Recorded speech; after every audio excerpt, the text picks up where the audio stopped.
Frindle by Andrew Clements. Chapter 1. Nick. If you ask the kids and teachers at Lincoln Elementary School to make 3 lists, all the really bad kids, all the really smart kids, and all the really good kids, Nick Allen would not be on any of them.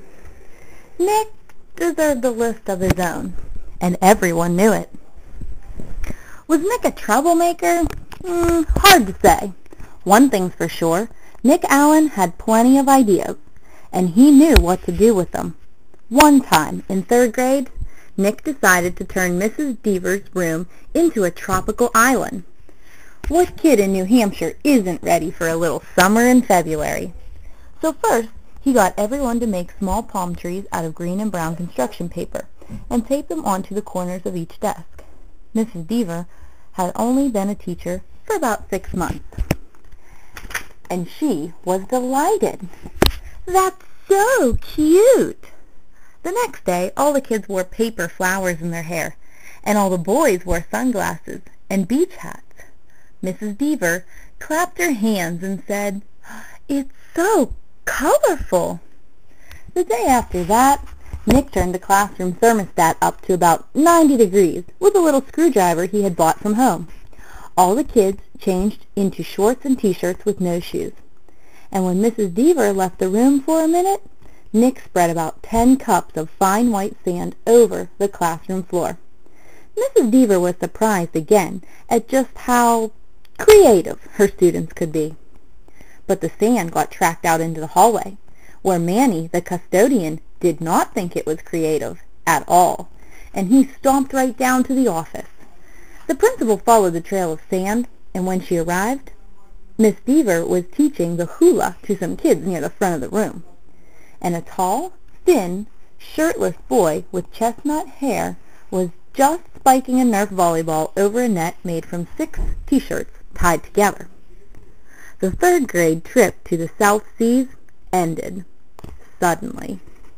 But that didn't stop Nick from trying to liven things up. Lincoln Elementary needed a good jolt once in a while, and Nick was just the guy to deliver it. About a year later, Nick made the great blackbird discovery.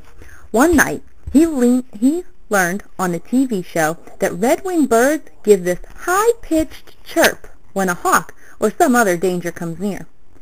Because of the way sound travels, the hunter birds can't tell where the high-pitched chirp is coming from. The next day, during silent reading, Nick glanced at his teacher, and he noticed that Mrs. Avery's nose was curved, kind of like the beak of a hawk. So Nick let out a high, squeaky blackbird peep. Mrs. Avery jerked her head up from her book and looked around. She couldn't tell who did it, so she just said, "Shh," to the whole class.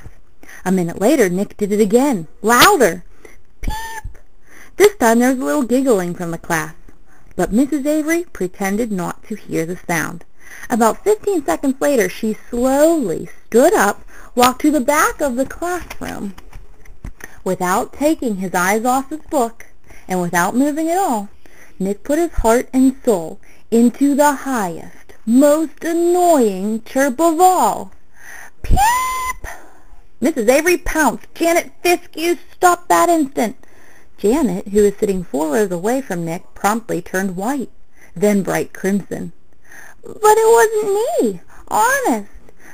There was a catch in Janet's voice, as if she might cry. Mrs. Avery knew she had made a mistake, and she apologized to Janet. "But someone is asking for big trouble," she said, looking more like a hawk every second. Nick kept reading. He didn't make a peep. At lunchtime, Nick talked to Janet. He felt bad that Mrs. Avery had pounced on her. Janet lived in Nick's neighborhood, and sometimes they played together. She was good at baseball, and she was better at soccer than most of the kids in the whole school, boys or girls. Nick said, "Hey, Janet, I'm sorry you got yelled at during reading. It was my fault. I was the one who made that sound." "You did?" said Janet.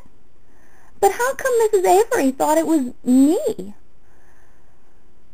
So Nick told her about the blackbirds, and Janet thought it was pretty interesting. Then he tried to make a peep or two, and Janet's chirps were even higher. and squeakier than Nick's. She promised to keep everything a secret. For the rest of Nick's 4th grade year, at least once a week, Mrs. Avery heard a loud beep from somewhere in her classroom. Sometimes it was a high-pitched chirp, and sometimes it was a very high-pitched chirp.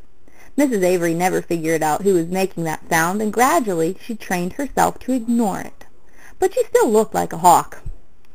To Nick, the whole thing was just one long and successful science experiment, and Janet Fisk enjoyed it too.